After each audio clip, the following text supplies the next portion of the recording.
turn the light on. It does help if I do that. On September 26, 2021, and today we are going over the Spiritist Review 1858. And what I'm doing is I'm taking parts, I'm going to go through the whole book, and I'm going to go with 1858, 1859, I think 1860. And we're going to take what's the interesting parts. Now, the Spiritist Review is a compilation of all 12 monthly magazines edited and created by Allan Kardec in the 1850s. And there's a lot of parts that are just kind of benign, talking about the organization, things that we don't really care about that are time, we're time specific, not important to us here. So I'm trying to take what I think is the interesting part and present that to you, because there's a lot of little this detail in here.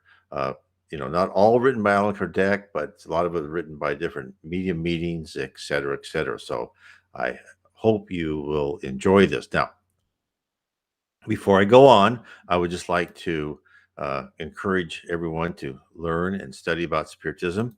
I would recommend my book, The Spirit Realm, Spiritism Has Revealed the Reality of Our Existence. You can get that on my website, nwspiritism.com. You can see it right down here. And you can just click right to Amazon. You can get it in paperback, Kindle, or Audible. So it's in all those formats. And it taking everything that's Allan Kardec, Yvonne Piera, Devaldo Franco, Chico Xavier, Reverend G. Val Owen, Leon Denis, that Spiritist mediums have found out from spirits talking to them. And what is the spirit realm? What is the physical realm? What are you as a spirit? We are immortal spirits that go through life after life. So if you are interested in Spiritism, I recommend you read that book. And then you may want to read the Spirits book. And also, you can also get my book, Spiritism 101, The Third Revelation. You can get that, again, on my site. It is in PDF format if you want. It's also on Kindle and paperback, but you can download it for free in PDF. It's also in French. Now, let's start the 1858. Let me bring this up. Okay, it's right here. Bring this up here. Take away the nwspiritism.com. Oh, didn't disappear. Hide all items. There we go. Okay, now we're going to go over is private evocations. Mom, I am here. So what he's saying is Mrs. Whatever just lost her only 14-year-old daughter a few months ago. The daughter was the object of great affection and tenderness, very worthy of the mother's regrets for the qualities which certainly have turned the girl into a perfect lady. The girl died of a long-lasting and painful disease, inconsolable with her loss. The mother saw her own health debilitating daily, endlessly repeating that she would soon meet her daughter. Informed about the possibility of communicating with beings from beyond the grave, Mrs. X decided to look for some relief to her misery by talking to her daughter. She was acquainted with another lady whom she knew was a medium, but both were not much in favor of such evocations, particularly considering the seriousness of the circumstances. So they then asked for my assistance. It was only the three of us, the mother, the medium, and I. Here is the result of the first session. Mother, in the name of Almighty God, Spirit of Julia, my beloved daughter, I ask you to come if God thus allows. Julia, Mom, I am here. Mother, is that you, my daughter, who answers me? How can I know it is you? And Julia says, Lily. So they said, well, this was her family childhood nickname. Neither the medium nor I knew about it, as she was only known for many years by the name Julia. With this sign, her identity was evident. Not withholding her emotions, the mother wept. And then Julia said, Mother, why such affliction? I am happy, very happy. I no longer suffer and always see you. But the mother said, But I cannot see you. Where are you? And Julia said, I am here just beside you with my hand over Mrs. X, the medium, so that she can write what I tell you. See my writing? The writing was really hers, which we have seen. Some mediums that they'll talk through them and they'll write in the medium's handwriting, but then some mediums will have like everything taken over, almost their whole body taken over, and then they'll write like the spirit wrote when they were in a physical body. It's fascinating when you see this, and I tell you, it's too bad not everybody can. I'm not a medium, as I say all the time, but I've been in mediums meeting. It's just fantastic when you have through a medium the spirit talk from beyond the veil. It's just exciting. Then Mother said, "You say my hand, then you have a body." And then Julie says, "I no longer have the body which had made me suffer so much, but I have its appearance. Aren't you happy? For I no longer suffer and can talk to you." Now, when she said, "I have its appearance," that is meaning that she had the perispirit. And so we are composed of a spirit, the perispirit, which connects from our spirit, and the perispirit connects to our physical body. And then when you're done with your physical body, you have your perispirit, which is your idealized form of yourself. And as the spirits tell us, when someone dies, if they're young, they'll end up looking older. If they're old, they'll end up looking younger. This is all explained in Spiritism. The mother said, "If I saw you, I would then be able to recognize you?" And Julia said, "Yes, no doubt. You've already seen me many times in your dreams." And the mother said, "I have indeed seen you many times in my dreams, but I thought it was just the effect of memories and imagination." And Julia said, "No, it is me. I'm always with you, and I try to give you consolation. It was I who inspired you the idea of the evocation. I have so many things to tell you. Do not trust Mr. Z. He is not sincere." So again, the observation was this gentleman, only known by the mother, cited in such spontaneous mode, was even another proof of identity of the manifesting spirit. Now, the other thing I just wanted to say real quick is when the mother said, "I've seen you in my dreams." So when you dream, as Spiritism tells us, you go to the spirit world. A spirit, a lower spirit sometimes will sleep and rest, but a higher spirit never sleeps. And then it's like we never really sleep. Our spirit never sleeps. When we our physical body and we're kind of out of it, what happens to us is that we go to the spirit world. Now we can go to the nice high regions and get work done, or we go to the lower regions and cavort with people who are as low as we are, right? Or we go to the lower regions and we try to help people. There's all sorts of things. So yes, when you are asleep, you go there. And that's why when I talk to people, some people tell me their dreams. This one woman who lost her baby son, she was telling me about her dreams. I said, "Well, that's your son," because she lost, and he was just like a baby. But then she was on this beach. It was like this 17-year-old. She just like knew it was her son. I said, "Well, that was your son. He's showing you as he looks, right, as a young adult, and you're being told by the spirit world that your son will come back." And then her mother had a dream, and then her father-in-law had a dream about the son, and the son said, "Look, everything's fine. It was all by plan. I'm coming back." And I told this woman, I said, and she just kept doubting. I said, "Well, the spirit world is trying to tell you, many ways that he's going to come back. You're going to have another baby. It's going to be him. It was all planned for him to come back and exit at a very early age." It's funny because when we first started talking, she was saying he died early. And then I asked her, "Did he have some sort of birth defect that you didn't know about?" And she goes, "Well, why did you ask that?" I go, "Well, usually that's what happens is if there's a baby supposed to die at an early age because they're trying to repair their perispirit, they'll have some sort of defect, and you may notice it or you may not notice it." They go, "Well, we didn't notice it till later. We did an operation. We thought he was okay, but then he still died." I go, "Well, that was all planned. There was nothing you could do. There's nothing that you did wrong. It was all planned." Anyway, I'll carry on with reading.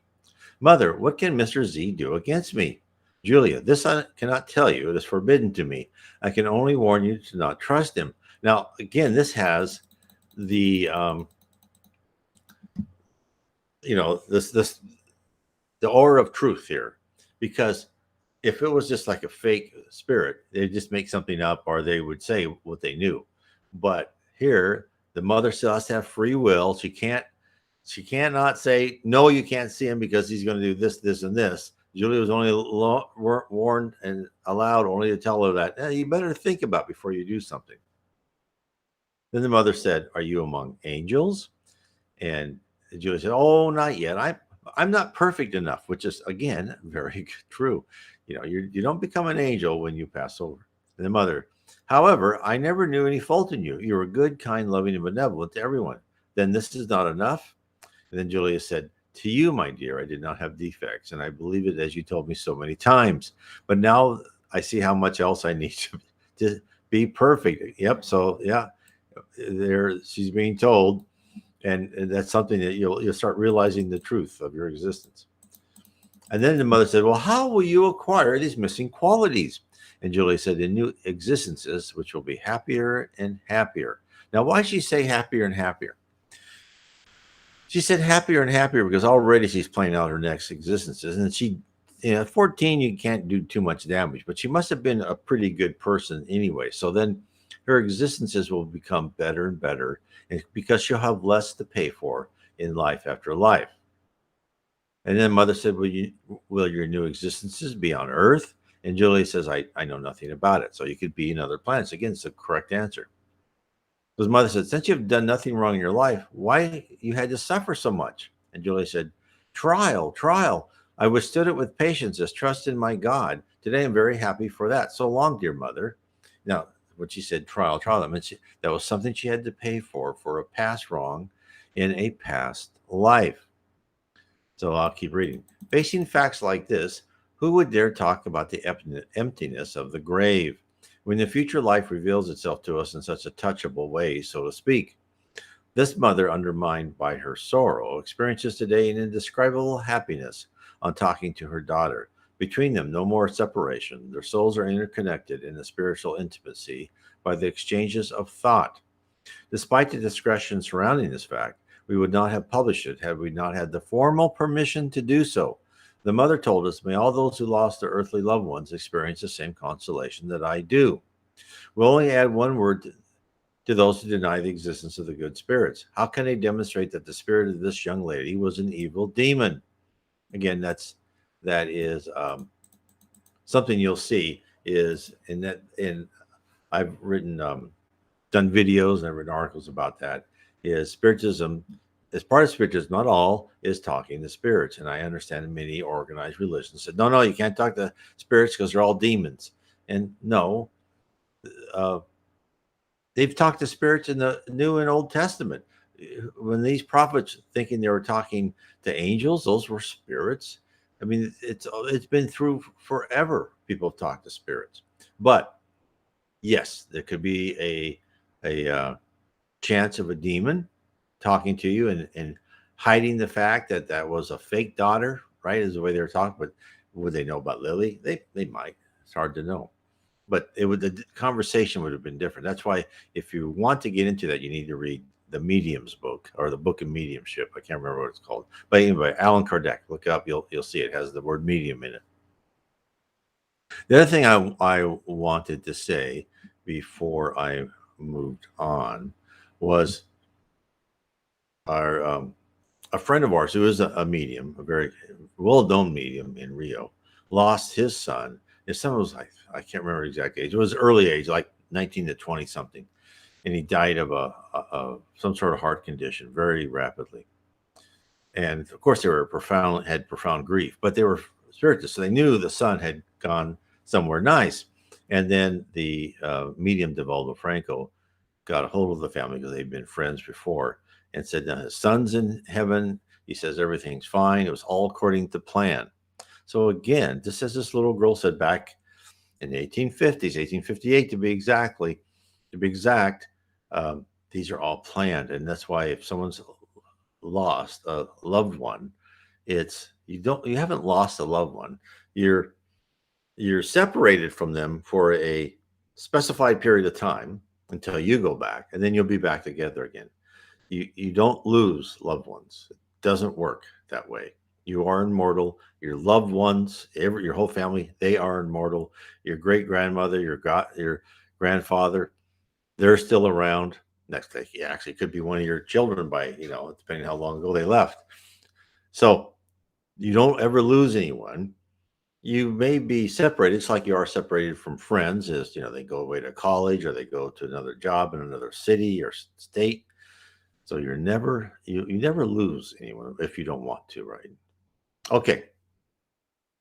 This next section is the private evocations, a conversation. The following evocation will not be of lower interest, although from a different point of view. A gentleman here named George, a pharmacist from a southern city, had lost his father some time ago, to whom he was tenderly affectionate and to whom he devoted profound veneration. The late Mr. Georges, probably I should pronounce it in French, but I don't want to ruin it, so I'll butcher it. The father added to his higher education all the qualities of a good man, although he embraced materialistic views. With that regard, his son shared the same ideas, if not even beyond those of his father. He doubted everything: God, soul, future life. Spiritism did not adapt to those thoughts. On reading the Spirit's book, however, he felt a certain reaction, reinforced by a direct conversation we had with him. He would say, "If my father could answer me, I would no longer have doubts." It was then that the following evocation was carried out, in which we encounter numerous lessons. So the medium said, "In the name of the Almighty, Spirit of my Father, I request that you manifest yourself. Are you by my side?" And the answer is yes. "Why don't you manifest directly to me, considering our mutual love?" The answer is later. "Can we meet one day?" He goes, "Yes, soon." "Shall we love each other as in this life?" More was the answer. "In which condition do you find yourself?" "I am happy." "Have you reincarnated, or are you wandering?" Errant. An errant spirit's the one that wanders. "Wandering for a short time." "What was your sensation on leaving the corporeal body?" And the answer is a perturbation. Because how long did the perturbation last? 10 years for you and 10 minutes for me. So it just shows you that a very short time in because there is no time in the spirit world. And things go really fast in the spirit world. It's more of an event driven environment, not time driven. Time driven here on earth is because it keeps us moving forward, right? It's like you're in class. If there was no time and you're in class, you'd have to have the event of taking the test or finishing those chapter, but there wouldn't be a clock ticking away. And then at the end of 50 minutes, the bell would ring. So, but on earth, we don't have that discipline. So we have time. It keeps us moving forward. It keeps us on our lesson plan. But it was not long ago that I lost you. Was not that only 4 months ago? If you as a living being were in my place, you would have felt that time. Do you now believe in a good and fair God? Yes. When living on earth, did you also believe? I had the prior knowledge, but I did not believe. Is God Almighty? I have not gone up to him to know his power. It is only him who knows the limits of his power, as it is only him who is his equal. Now, what high spirits have told us is that even spirits in the higher levels of the heavens around the earth don't understand God, maybe just a little bit more than we understand God. He is so far above us that to really know him is not within our limits of competence. And that's why they say if you want to start to know God, you need to know Jesus Christ. And that's what he said in the New Testament, to know my Father, you first must know me. And I'm paraphrasing. And that's the reason. Now, Jesus was a spirit like us who's probably been around, who knows, billions and billions of years and have gone up through the ranks and has become a higher and higher pure spirit. And of course, in the spirits that have communicated with spirits mediums, they all say that we are extremely lucky to have Jesus Christ in charge of our planets. He's in charge of other planets too, but we are extremely lucky to have him. Is God Almighty? I've not gone up to him to know his power. It is only him who knows the limits of his power, as it is only him who is his equal. Is he occupied with men? Yes. Should we be punished or rewarded according to our actions? And the answer is, if you do evil things, you will suffer. If you do good things, you'll be rewarded. And I'm saying that part. But it's karma. That's the way it works. Karma uh, karma and reincarnation, that's the process to improve us. In fact, let me show that right now, because it's one thing I want people to understand. Let's hide this one for a second. Now I'll move over here. So karma is, and if everyone believed in karma, think how the world would be. everyone would know that every action you do comes back to you. So every good thing comes back to you. Every not so good things comes back to you. So therefore, know well that everything in your previous life was recorded. And when I say everything, it's not like there was a camera on you recording everything. That too, but there was a recorder in your mind, every thought. So therefore, even if you did something good, but you did it in order to show yourself to be good, but for nefarious reasons, that was known.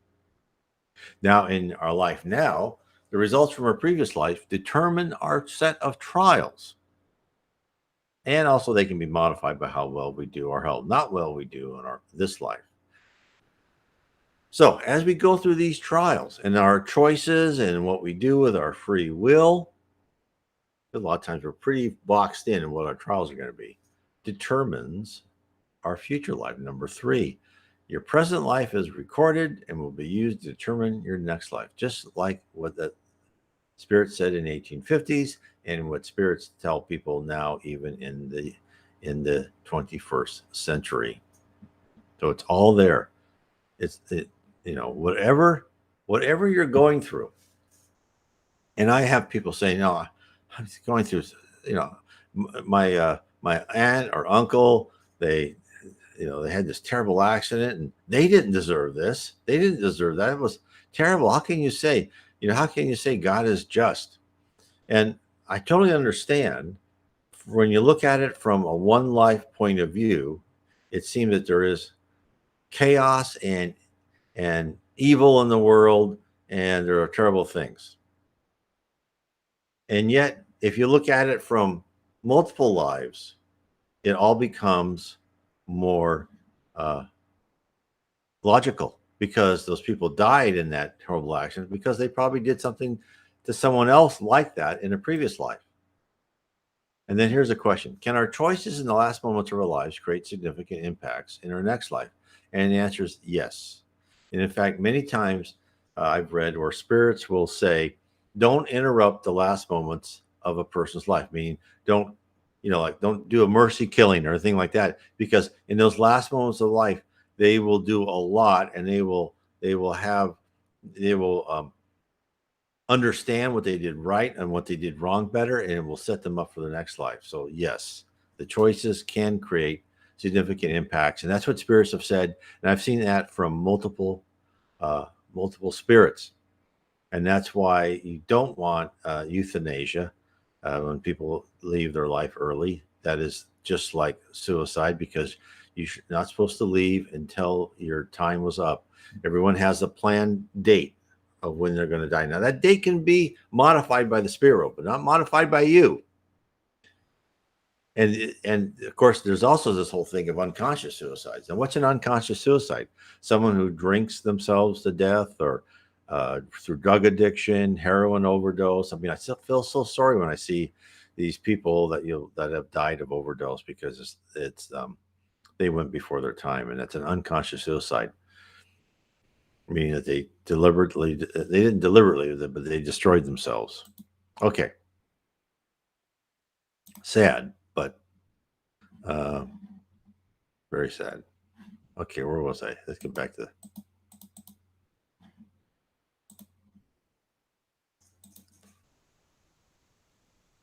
Okay, if I act the right way, will I be rewarded? And the answer is, you will advance in your path. That is the reward. You'll advance in your path. Am I on the right path? Was a question by the sun. Do the good things and you will be. And then the sun said, I believe I'm good, but it would be better if I could find you one day as a reward. And the answer was, may this thought sustain you and give you courage. Will my son be as good as his grandfather? And the answer is, develop his virtues and eliminate his wickedness. He said, this is so wonderful that it's hard for me to believe that we are communicating now. And the father said, well, where does the doubt come from? Well, on sharing your philosophical ideas, I was led to believe that everything can be attributed to matter. And the answer is, do you see at night what you do at daytime? Oh, my father, then I am in the dark? Yes. What you see today, what do you see today that is exceedingly marvelous? The father went back, well, explain yourself better. He goes, Have you met my mother, my sister, and Anna, the good Anna? And the father said, I saw them. Do you see them again whenever you want? Yes. Is my communication with you painful or enjoyable? It is happiness to me if I can lead you to the right path. And that is the true happiness of all spirits, especially our guardian angels. They're like parents who just want to see their children do well. What gives them pleasure is your success and your maturation, your spiritual maturation. Then he asked, what can I do to communicate with you on returning home, given that it gives me real pleasure? This would help serve to guide me better and to help me educate my children. The answer was, every time something leads you to do the right thing, follow it. I will inspire you. And that's where it's so important for all of us is to really uh, follow our conscience, because we'll be inspired. And then there could be other spirits that inspire us wrongly. And therefore, if you're inspired to do something and it passes the filter of your conscience, meaning that if you, let's say, you want to do something good for someone and you feel good about that, even though you might cost you money or cost you time, but you still feel good about that, do it. If you have an inspiration to, do something, but you have to maybe not be completely honest or affect someone else negatively in your conscious, and you feel a little bit of stress in your body, don't do that. So the more you can live, and by filtering everything through your conscience, because that's your God-given set of divine laws, the better off you'll be in this life and the next life. Then the son said, I'm quiet now, so I'm afraid I can bother you. And the father said, speak still if you wish. But given that you allow, I'll ask a few more questions. Which disease killed you? And the answer was, my trial had come to an end. Absolutely. It doesn't make a difference. Whatever it was, if the trial comes in, they'll find something to take you off your trial. Where did you acquire the manifested pulmonary disorder? And he said, never mind. The body is nothing. The spirit is everything. The body is just this temporary encasing. What is the nature of the disease that so often wakes me up at night? And the answer is, you'll know later. So again, he's not going to tell him. This is, again, when people say they go to mediums and they go to these mediums that charge you money and they get future, a higher spirit won't tell you your future. They'll say, like, be careful, right? Or watch what you're doing, analyze. They're not going to say so-and-so is going to rob you at 7 p.m. on Tuesday night. They're not going to say that. That's because that's interfering with your trial. 31. I consider my disease serious and want to live longer for my children. And the answer is, it is not. Man's heart is the life engine. Let nature follow its course. Then the son asked, considering that you're a prisoner, under which form do you show yourself? The same appearance as my corporal form, he answered. Are you in a determined spot? Yes, behind the medium. Could you make yourself visible? It's not worth it. You'd be frightened. Do you have an opinion about each one of us present here? And he answered, yes. Would you like to say something to each one of us? In which sense do you ask me this? From the moral point of view, the son asked. Another time, let us call it a day. He probably sensed that the medium was getting tired.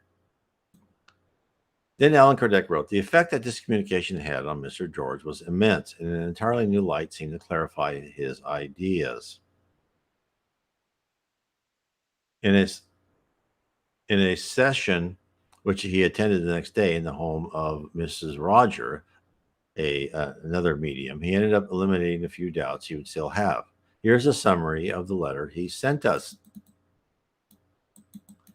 That lady spontaneously shared with me such precise details about my father, my mother, and my children, and my health. She described all the circumstances of my life with such accuracy, even reminding me about facts that I had long forgotten.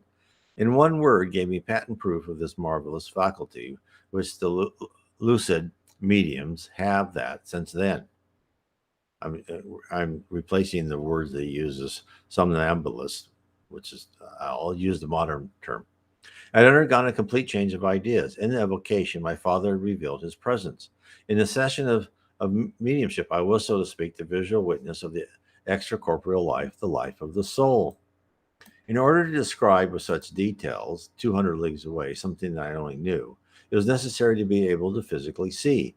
Well, it was not possible with the eyes of the body. Then there was a mysterious link, invisible, connecting the medium to the absent people she had never met. There was thus something outside matter. What could that be other than what is called soul, the intelligent being to which the body is only a casing, but whose action goes much beyond our sphere of activities? Currently, Mr. George not only is no longer a materialist, but he is also one of the strongest and most dedicated adepts of Spiritism, which makes him doubly happy by the confidence he now has in the field and by the pleasure he experiments with the practice of good.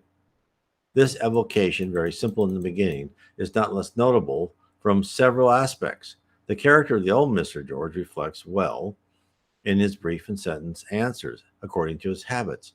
He was a man of few words, but never spoke a useless word. But it was no longer the skeptic speaking. He acknowledges his error. His spirit is freer, more clairvoyant, and portrays the unity and power of God by these admirable words. Only he is his equal. He who in his life used to attribute everything to matter now says, the body is nothing, the spirit is everything. And another sublime phase. Do you see at night what do you do at daytime? To the diligent observer, everything has an extension, and this is how, step by step, he finds confirmation of the immense truth taught by the spirits.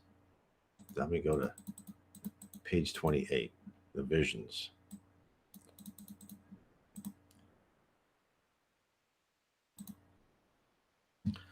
Here's one. I try to do evocation as my husband's altar with his cremated remains here, but it never works. And there's a lot of reasons for that. And it could be that your husband's not ready. And this may take years because I know like someone like Andre Louise was in the lower zone and could not really communicate for quite a few years. The spirit Camino Bronco, I think, was in for 10 years or so. So he can be in another area, or he could be in a spiritist hospital, again, not ready to try and not ready to have the effort and the mental capability to speak. So this could be a long time. And it may be, and therefore, I wouldn't say that that means that your husband is doesn't want to talk to you. I just think right now it means that he's unable, and it may be that there's so many reasons. He could be unable. It could be in a different plane that he's repairing himself. It could be like it was talked to in the Members of a Suicide, where the husband of a mother and a couple of children, he was not allowed to visit them because it would upset him too much, and he would just lose whatever progress he had made. So there's many reasons for that, and I know it's hard.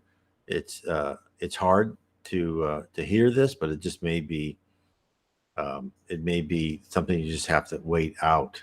And then here's the next one: is it's already 2 years and 8 months since he died. Okay, so to you that's a long time, but in the spirit world it's nothing, unfortunately. But I know to you it's a long time, but you're just going to have to give it more time. He is not ready. He's either not ready. Well, he may think he's ready, but the spirit world says you're not ready.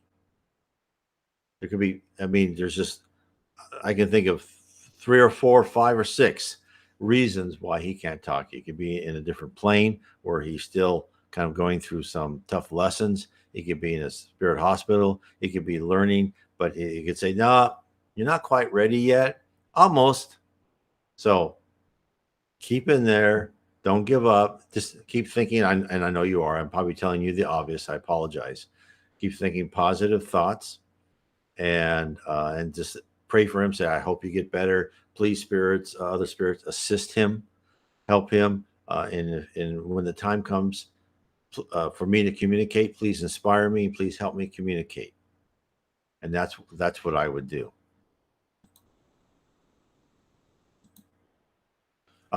He's already appeared to his niece and spoke to her 1 month after his death, 2 times already.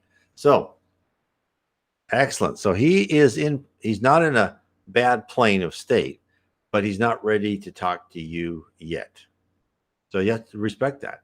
So the good news is that if he can speak to his niece, that means he is lucid enough to be able to communicate. But for some reason, either he feels bad or he would break down emotionally if he talked to you. And I think he has to get to um, a better spot for him to do that. So again, just respect that, and it will come. Just keep thinking positive, and I don't know if he done something terrible to you that he feels horrible about, or whatever. There's something there. There's something there that is stopping him until he's ready to speak to you. So just keep asking for help, and tell him you forgive everything, and see how that works. It's not easy.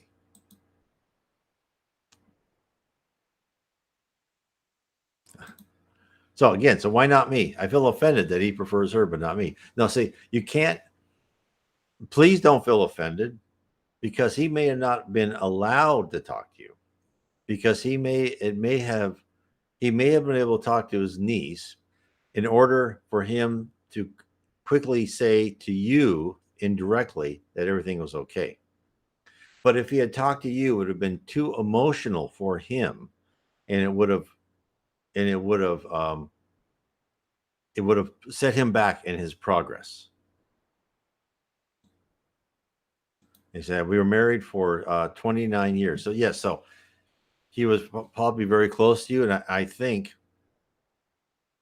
what I feel right now is that he talked to his niece because he could communicate with the niece and let you know that he was okay. But he's not ready yet to talk to you, or the spirits have said you're not ready yet to talk to your wife.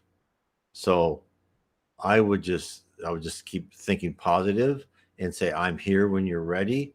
And yes, 2 years and 8 months, almost 3 years is a long time, but it will come. Have you ever seen him in your dream? And maybe that he can meet you in his dream easier than he can talk to you here on Earth. And maybe your niece has more mediumistic ability. So also could be your ability to communicate. So, but the good news is he let you knew that he was okay. So he's in a good position. But there is a good reason for him not to communicate to you yet. It may be him, it may be you, it may be all planned. I hope that helps. Don't give up. Don't feel bad.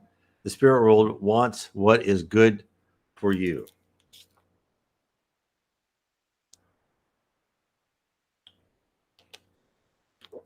And also, if you want to go more into this too, anytime, please, anyone listening, when we're live, just ask me questions. And of course, on at the same time, Mondays at the same time, I just do a solid hour of answering questions.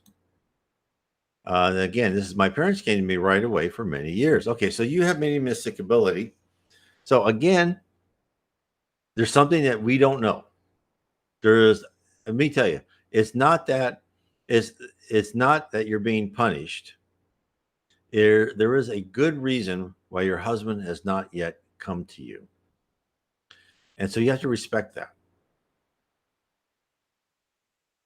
Oh, again, and then here is so did my two. Or this one. So did my two uncles come to me again. So you should feel good about that. You should know that you have this mediumistic ability that you can talk to spirits, but your husband, for some reason, is not yet after almost 3 years. There is a good reason. It may be told not to. It may be a test for you. It may be too much for your husband. He may, because remember, and you may want him too much. Again, we are told by spirits that when someone passes and people want them too much, and people in the spirit world feel like they're just being pulled down into earth and they don't want to leave. It may be the fact that if your husband communicates with you, then it'd be hard for him to go back to where he needs to be, and he'd want to stay with you in spirit, which is counterproductive for him as a spirit. He should be in one of the levels of heaven learning about the spirit world. And so it may be that there is such an intense connection that they said, "Nah, I don't think you're ready to talk to your wife on Earth yet, because you would lose all of what you've done here in the spirit world, all your education. You would put that on hold." Does that make sense? That you would, and we're told by spirits, right, all the time is, don't say, "Oh, I need you. My life is horrible without you. It's terrible that you left me," because then they'll feel guilty and they'll want to come down, and they won't be as successful as they need to be when they're in the spirit world. Because in the spirit world, you're still learning, you're interacting. It's like as if you had a child at summer camp and you called that child every day. He goes, "Oh, I miss you so much." And he'd say, "Oh, Mom, I miss you too." And then his whole summer camp experience would be horrible because he'd feel guilty because his mother called him all the time. And therefore, it's kind of the same way in the spirit world. You say, just pray for him, pray for spirits to help him, pray for him to be happy. Say, "Hey, I'll be happy for you." Um, get a positive attitude towards it, and I would try that. Okay, where am I? Oh, the visions. Okay, so this is the visions. We read in the Corriere de Leon in the evening of the 27th and 28th of August, 1857. A singular case of intuitive vision took place in Crayhuz under the following conditions. Some 3 months ago, the couple B, dignified weavers, touched by a kind commiseration, took to their home as a maid a mentally challenged young lady who lived near Bourgogne. Oh, wait, let me just another question. Oops, wait, I did something wrong here. I tell him that all the time, that I want him to come back to me or take me with him. My life is empty without him. Okay. Well, see, that's not productive. You you can't tell him I want him to come back to me, because then you're denying him learning in the spirit world, and you can't tell him to take him with you because he can't, because you have to be on Earth for a certain period of time. He doesn't want you to commit suicide or anything like that. So you're making it a no-win situation, and then you make it worse by saying, and I'm sorry to say this way, please forgive me, my life is empty without him. So this could be a test for you. It may be that you have been too dependent on your husband, and you've probably been married previous times in previous lives, and they want you to be without him for a while so you can kind of construct your own life. So what I would do, and you can take this as you like or not, is construct your own life. Tell him, I I'm okay. I'm going to be fine. I'm not it, no, you don't have to take me with you. I'm here on Earth. I'm going to do as well as you can. I just like to speak to you, make sure everything's okay, and I'll tell you I'm okay, and I want the best that's for you, and I want the best that's for me, and I know I'm here on Earth to finish this trial. But what you're doing, but from the comment you just told me, is you're using all these negative emotions to try and pull them in. And the spirit world's not going to let him talk to you, because you'll pull him in, and then you'll have him locked in the house with you and not in the spirit world learning and growing as a person, because he's learning and growing as a person. He is a whole person. He is a spirit. He is a wonderful person that is experiencing this marvelous lands and people, and yet you're trying to drag him back. So you need to let him go and know that you love him unconditionally, which I know you do. And I know that you're probably thinking that to prove you love him, you say you need him, which is logical, but it's not productive in this circumstance. You need to say that, look, okay, I understand my trial. I got to work on my own for a while. And God bless you. And, please help me, help me get to the mental state where I don't think my life is empty without you, because I need to fill that void in by reading, studying Spiritism, by volunteering. I'm sure you're doing all this stuff, so I apologize. But I think I think what you just told me is that is the reason that the spirits are not allowing him to come communicate to you directly, because it would tie him to earth through your thoughts. That's a real thing. And it would also not promote your a successful outcome of your trial, and that is trying to live without that wonderful person. I hope that makes sense, and I hope I didn't say it too harshly. I really apologize for that. But I wanted to make the point um, very blunt. I think is that you need to think the best for him, and just let that go and look after yourself on earth. Get through your trials. God bless you. Okay, where was I? Last Sunday, the couple was woken up by a lacerating screams of the maid, who was asleep in a loft adjacent to their bedroom. Mrs. B went upstairs, put the lights on, and found the maid bursting into tears, her spirit in an indescribable state of excitement, twisting her arms in terrible convulsions, calling for her mother, whom she had just seen dying, she said, before her eyes. After giving the little maid the best consolation she could, Mrs. B returned to her bedroom. The incident had been almost forgotten when yesterday, Tuesday in the afternoon, the mailman brought Mrs. B a letter from the little maid's tutor, informing her that in the early hours from Sunday to Monday, between 2 and 3 a.m., her mother had died as a consequence of a fall from the top of a flight of stairs. The poor mentally challenged lady left yesterday in the morning for Bouillon, followed by Mr. B, her master, in order to receive the inheritance of her mother, whose deplorable end she had sadly seen in her dreams. And then Allan Kardec writes, Facts Facts of such a nature are not rare, and we'll have frequent opportunities to review some of these with incontestable authenticity. These occurrences are sometimes produced during the sleep, as in a dream. This is understandable, as dreams are nothing more than an incomplete and natural somnambulistic state.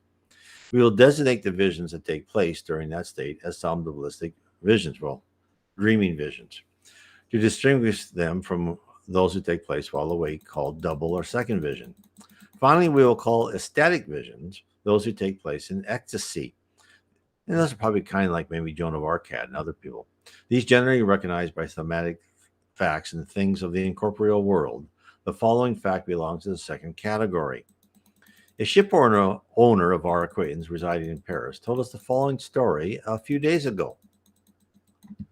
In the last month of April, feeling unwell, I went for a stroll on the Tuileries with a friend of mine. It was a magnificent day. The gardens were vibrant with people.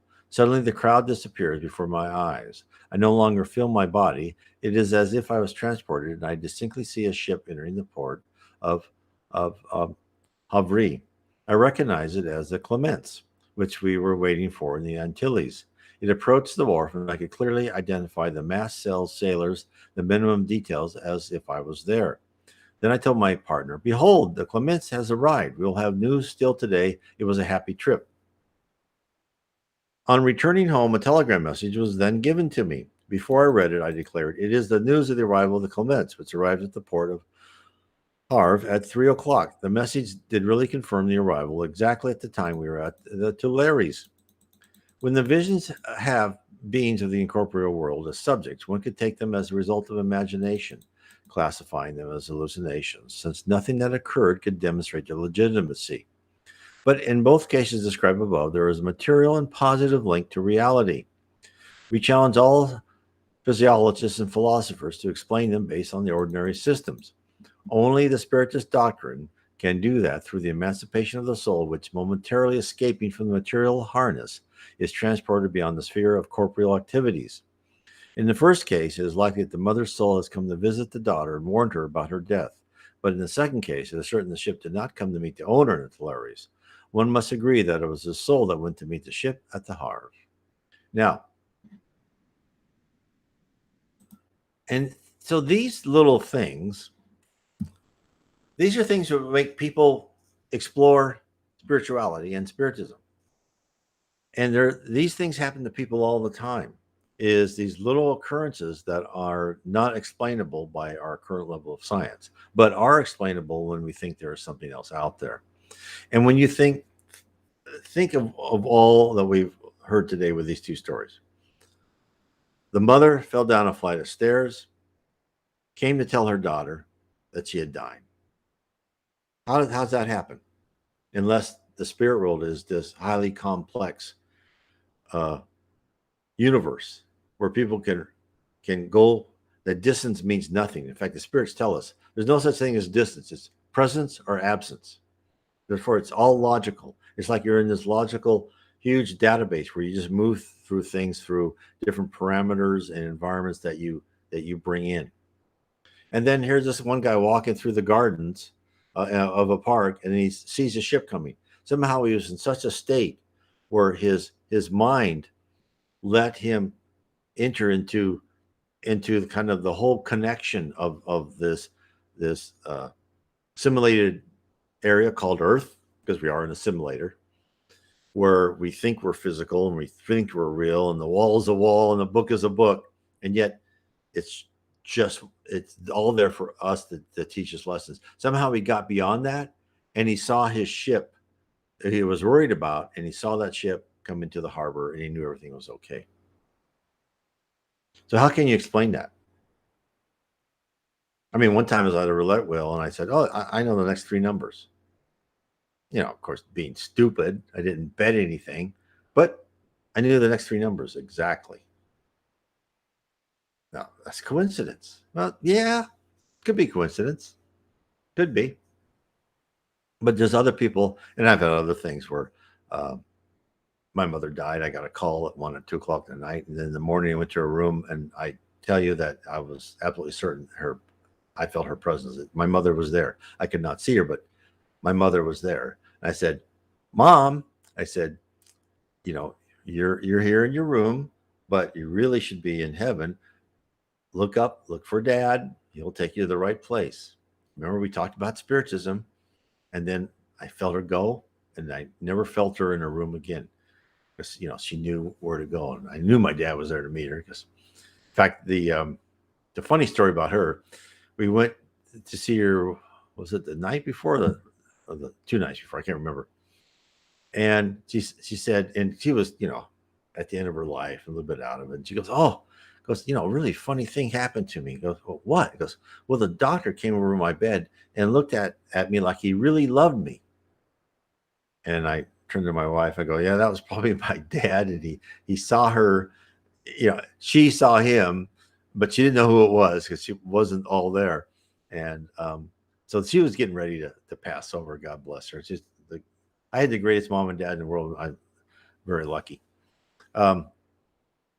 So these things happen.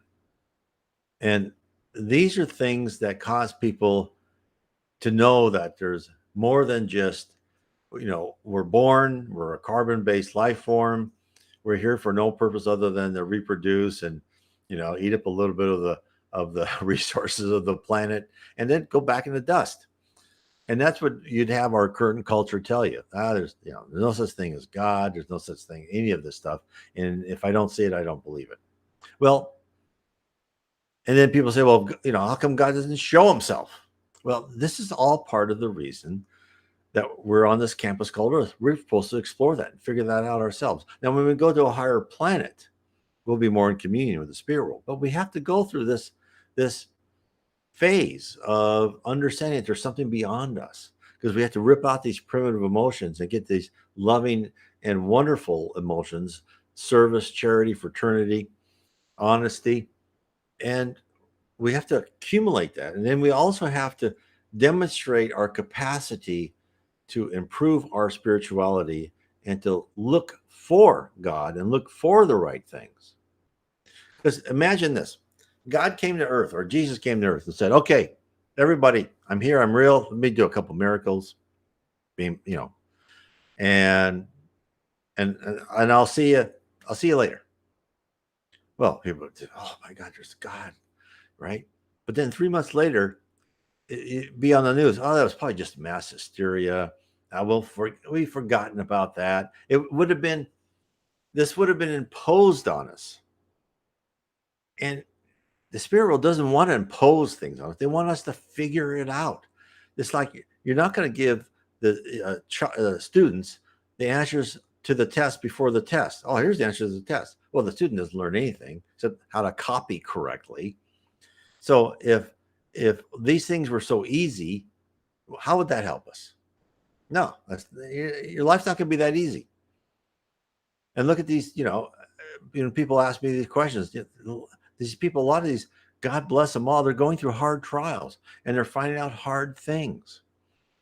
But it's for a purpose. We're going through this boot camp called Earth for us to learn what we need to learn. That marvelous lady who misses her husband is in this area where she's having to learn to let go and be on her own for a little bit and learn how to love even when that person's not right next to her and in the spirit world. That's a tough lesson. It's got to be one of the toughest things ever. It's like you miss your partner, and thank God I know I'm going before my partner. I've already been told that. Of course, my wife says, "Well, that could change." I hope not, but these are tough things, and so life is not supposed to be a bowl of cherries, as I say. Life is a struggle, and there's good times and bad times. But the more we understand Spiritism, and the more we know that this is just a small interlude in our lives, that we're going through trials and tribulations that have been pre-planned, and usually, for people who probably listen to this, with our own input, that these are the trials and tribulations we want to do. In fact, that wonderful lady asked me questions. She probably agreed. Yep. You know what?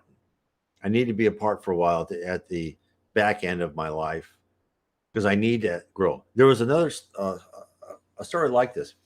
This man and woman had been married life after life. And she went first, and then he went afterwards. He missed her a lot. He didn't like life without her because he was comfortable with her.